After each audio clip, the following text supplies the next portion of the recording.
Hi all, welcome back to my channel Heaven Sense, where we talk faith, Christianity, politics, social topics, lifestyle. Basically it's just a channel for me to rant, because I believe that we are living in a time where common sense exists. Sense really ain't that common in people, so I'm just here to rant and also share my faith and connect with people within the kingdom of heaven. So welcome to my platform. Oh, excuse me, sorry. Excuse me, I'm drinking tea. Yeah, and I just wanted to ponder and reflect on a few things. I don't think marriage is respected anymore in today's culture. I think that's one of the biggest things that is really breaking apart in society and being heavily attacked. I love marriage. I think it's so beautiful. It's such a wonderful institution that Christ has created. Not only is it the cornerstone and foundation of the family unit and of society, I think it's also an institution that protects every person involved.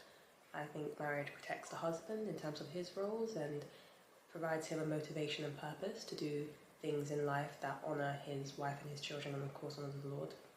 It protects the women in that institution and it does protect children. And I think that the whole idea of marriage has been perverted, it's been flipped, it's been abused and it's been taken advantage of. And it's caused so much damage to a lot of people, wherein now there are a lot of people who don't believe in marriage because they just see it as something that is crippled, damaged, broken or unsafe. When marriage itself isn't the problem, the institution itself isn't the problem, it's the people who are going into it. They are the problem. And I think that's definitely corrupted a lot of people's ideas in terms of what marriage is, and it's different from, you know, what it was it was intentionally created to be and what it was for. Because in terms of our Creator, our Heavenly Father, everything He creates is good, everything He creates is beautiful. But because there's sin in the world, obviously, and because there's demonic entities that like to ruin things for us all, it just flips and perverts and reverses the pure intentions behind it, which is so sad.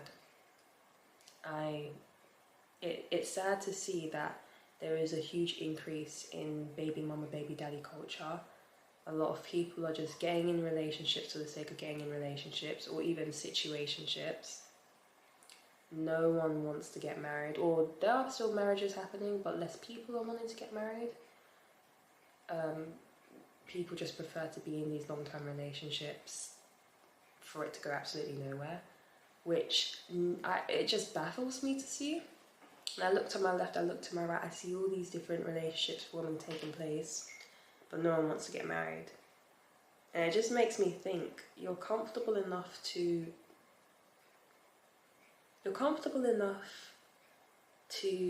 spend money on that person, share a bank account with that person, you're comfortable enough to share a bed with that person and lay down with them every single night.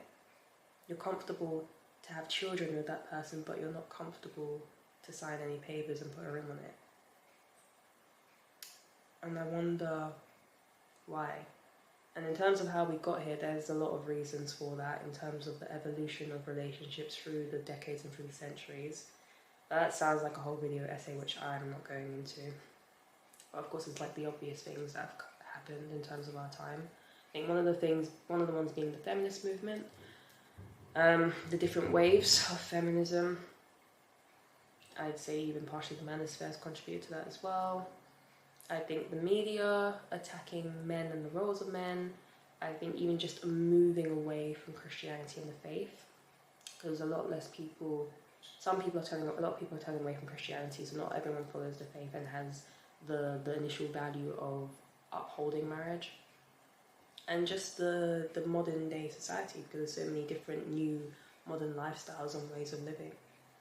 So marriage is not the be-all and end-all, and of course the increase of the divorce rates, which has led to no-fault divorces as well.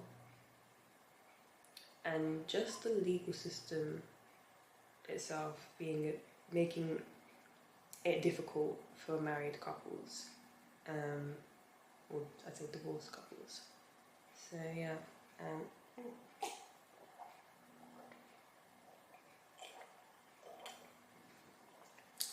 yeah, I think it's really sad to see. I don't know how people are so comfortable living like this. I think it's so strange and it's so weird. Because God created marriage for us to have lifelong companions, and it's very clear that everybody wants to have one, otherwise no one would be in all these relationships and situationships. But it's just that no one wants to make that lifelong commitment, which shocks me.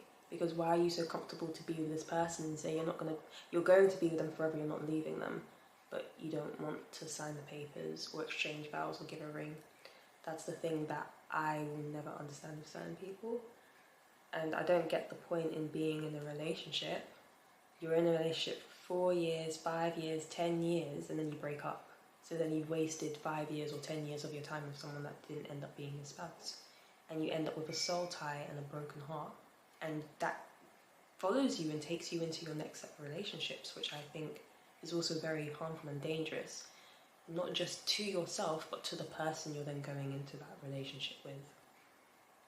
And I think that can also harm the children also being involved, because the spiritual hold that has on you, and that could also seep into future generations. And that's something I think even Christians need to pray on, to make sure that, the generational strongholds aren't held with them, and that they are rebuked, and that they are binded in the name of the Lord, and they are casted out. Because I don't think a lot of people, especially in terms of children of Christ, I don't think a lot of them think of that. And of course, it's okay to have a past and learn from your mistakes, but it's about how you move forward. But yeah, it's just strange to see a lot of single parent households, baby mama, baby daddy cultures, long-term relationships going nowhere, a lot of situationships. If that's something that you want, then that's okay. But if you're someone that wants marriage, then I would say the best approach wouldn't be to start off having a situationship in the hopes of it turning into a relationship, or doing a long-term relationship wherein you're having all the marriage experiences outside the context of marriage. Because then what you're doing is you're devaluing the institution, and you're mocking it, and you're disrespecting it. And I think a lot of people have ended up in that place, which is very, very sad. Because there are a lot of individuals who do want to get married, but they're not able to, because they've provided and given to the person that they're with all the marriage privileges that should have been saved for marriage. And at that point, you've devalued the beauty and the sanctity of it. And that puts you in a difficult position, wherein the other person may think, what's the point in getting married if I'm having all the marriage experiences without having to work for it or earn it? I see that happen with a lot of men, especially in the context of women. There are women who want to get married, but they've compromised themselves and put themselves in difficult positions, wherein they've given the men that they're with the baby, they lived with them, they've given them full access to their bodies, they're cooking for them, cleaning for them. Some of them just don't see the point in marrying them, because they've already given them the wife privileges without having to work for it, because they didn't have to earn it. And I think that's a very dangerous position to be in. And at that point, because you've given all the marriage privileges to someone without them having to work for it or earn it, you know, in their heads, marriage is just a preference, it's not a requirement. And I think that's really, really sad. And a lot of people, there's a lot of men who don't want to get married for the sake of the court system, because they don't feel like it benefits them. Because even when they do get divorced, for example, they are having to accept the fact that a lot of their hard-earned work is going to be split with their ex-wives. And I do think there needs to be protection for women in the court system. Of course, I think women are the weaker party in that. But I do know that in some cases, it's not always that the husbands or the men did wrong. In some instances, it's the wives who did wrong by their husbands. They may have been unfaithful, they may have been chaotic, they may have been the problem, and still, even when they are taken to court and they're going for divorce, men still suffer and they still have to give their half or a lot to the women, which is, I think, is unfair in a sense. Or they may get overall custody on certain things that, you know, is harsh on the men because it may have not been their fault, but they are still getting the harsh punishments. And I can understand why some men don't want to enter marriage for that reason as well. So it's just about looking at different perspectives. I think it is very sad that this is the state that we're in. Although I do see a lot of revival happening in the church at the moment, which I'm very grateful for. I see that a lot of men are returning back to Christ. I think men have literally had enough. They've gotten to a point now where they have tried to sort out hope in anything and everything else, and they are returning back to the Lord. So I'm so happy, because what that does is it creates, you know, a new foundation of hope for men seeking Christ, becoming the leaders that they need to be, becoming the masculine men that they were created for. And hopefully that also sparks more hope for a lot of women who are wanting marriage as well, who are in Christ too. But yeah, it's just sad to see the culture shift in terms of the breaking down of the home, lack of marriages. I don't think that's healthy. As far as I'm concerned, if you are in a relationship, you can be as committed and as exclusive as you want, but as far as I'm concerned, you're single until you're married. I think that is just the standard. You are single individuals until you're married. Even though you may be courting exclusively until your wedding day or until your marriage day, that's fine, but you're still two single individuals. You're not whole until the papers are signed and the vows are exchanged. It's as simple as that. And I think a lot of people are just jumping the gun and calling each other hubby and wifey and blurring the lines when it's not supposed to be that. Even new terms, like you say stuff like, this is my partner, and this is that's not the that you shouldn't be labeling anyone your partner. They're not your partner. They're the person that you're seeing, but you're not married to. Your lifelong partner and companion is your spouse. If that's not your spouse, then that is not your that is just someone that you are seeing exclusively. I think I see a lot of these relationships, even if they are long term, as very casual, because if you've been together for that long and you're already having the marriage experience, why is the commitment not there? These are just my opinions anyway. I'm sure everybody has their own opinions on certain things, but I'm very direct and brutally honest and straight to the point. It's either you're married or you're not. It's either you're single or you're not. You're single until you're married.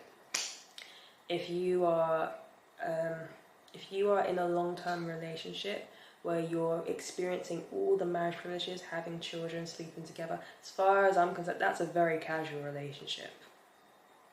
It is very casual. And you're just not serious about that person, because if you were, you would have kept those privileges for that institution. And of course, this is not me judging anyone. These are just my thoughts, just based on, you know, my faith, based on the Bible. I'm not a preacher or a pastor or anything, but, you know, the Bible makes it very, very clear on marriage. And of course, in the Bible, there's no concepts like boyfriend and girlfriend. These are just new terms that have been invented. I personally don't believe in the term boyfriend and girlfriend. It's either brother in Christ or husband/spouse. The only other term that could be an exception is fiancé. Otherwise, you are the gentleman and strong contending suitor that is courting me exclusively with the intention of marrying me, taking my hand in my betrothal. That's as simple as that. I don't believe in the boyfriend-girlfriend concept. And it's just strange. If more people were more direct and honest about marriage from the get-go, maybe there might be better results. But a lot of people are just kind of lowering their standards, receiving breadcrumbs, and having all these casual relationships, which is causing all these children to be born and have these broken homes, which I don't think is good at all. And I don't really understand why so many people accept that for themselves. But maybe it's because people are fearful of being lonely. Maybe they're scared if they put the standards down, they're afraid of being rejected. And no one wants to be alone. But that's the whole reason why God created marriage, because he says it's not good for man to be alone. You know, I think everyone's deserving of marriage. I think when God created marriage, he created it for like 98% of the people, excluding the 2% who are like monks or nuns, to be honest. Well, I don't know how the percentage of monks or nuns in the world, but let's just say, for example, they're the 2%. He created it for the intention of 98% of the population to enter into it so they don't feel alone. Like Paul said, if you're not able to be like me, then of course enter into marriage. I wish you could all be like me, but of course you're all human, obviously. I'm just breaking it down into like a more simple version, because I don't know the exact quote in the Bible, but he said if you can, just, you know, if you can be like me and stay committed solely to Christ and stay focused, that's fine. But if you can't and you're burning with the desire, then get married, so you're not having to live in sin outside of the context. But a lot of people aren't doing that. And I understand it's a difficult thing as well, but it just shows how the beauty of marriage has been disrespected and corrupted and perverted, and it just breaks my heart. And to see all these broken homes take place and children being born out of these casual relationships into these broken homes is also causing a lot more problems, because it affects the next generation of children, and then they grow up and they continue on making the same mistakes or same irresponsible decisions by entering into casual relationships as well, because they're only doing what they know, what they've seen. Yeah, I think it's so sad. I know there are a lot of women who want to be married, but they are also lowering their standards and accepting very casual relationships for the sake of not being alone, for the fear of being by themselves. And I think that is very heartbreaking to see, due to fear of rejection. And I think more progress needs to be made in that area.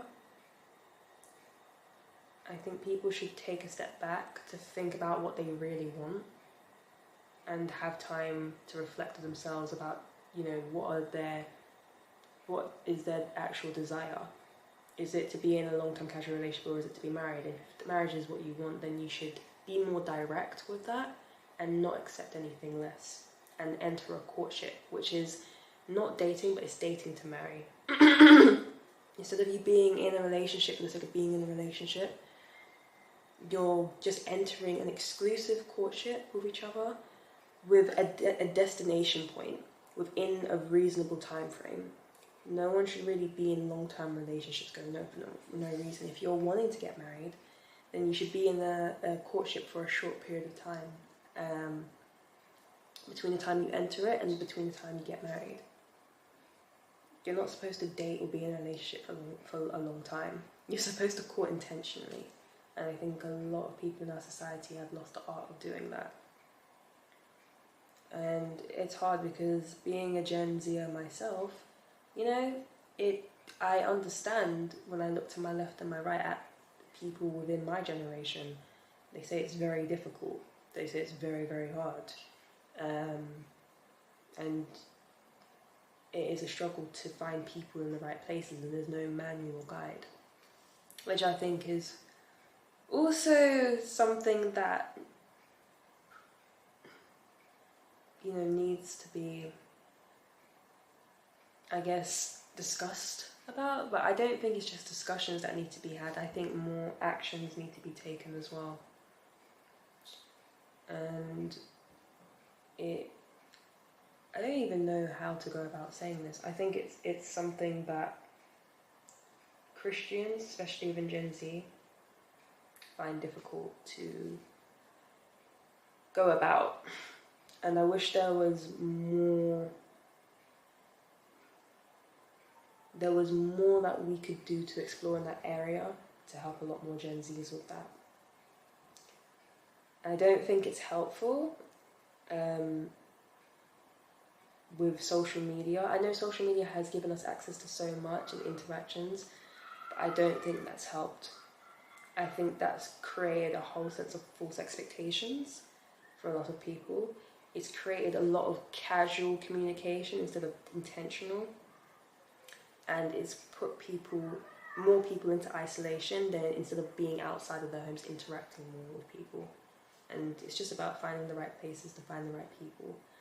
I don't think the church has been that helpful as well, I'm not going to lie. I feel like the church always convinces people to be happy with where they are, but if God has put the desire in you to be married, then the church has no business telling you to put away that desire or ignore it. I think they're wrong for doing that. That's my personal opinion. Yeah. But this was just my rant for today. I don't really know what I'm talking about. I'm just speaking my mind at this point. Yeah. I think it is really sad that, you know, marriage is not being upheld or respected in its highest form with dignity. And a lot of people are just abusing it, misusing it, or don't even see it as something to respect. It's very heartbreaking to see a lot of people, you know, who want marriage, but they're lowering their standards, they're settling for less, due to the fear of rejection, due to the fear of being alone, taking all the beauty and all the rewards out of marriage and experiencing the outside, which then takes away the value of the marriage institution, what it's created for, as well as treat marriage like it's just a preference through their actions and behaviours instead of treating it as a requirement, and then being dragged along in these long-term relationships for them to end up being a single parent, whether that's a single father or a single mother, or a single individual or a single man, single woman, in hopes of to have been a spouse to someone but ended up with a broken heart and a soul tie. So yeah, I don't really have much else to say on this. If you like the video, drop your thoughts, drop your comments, like, share, subscribe, and I'll see you in the next one. Bye!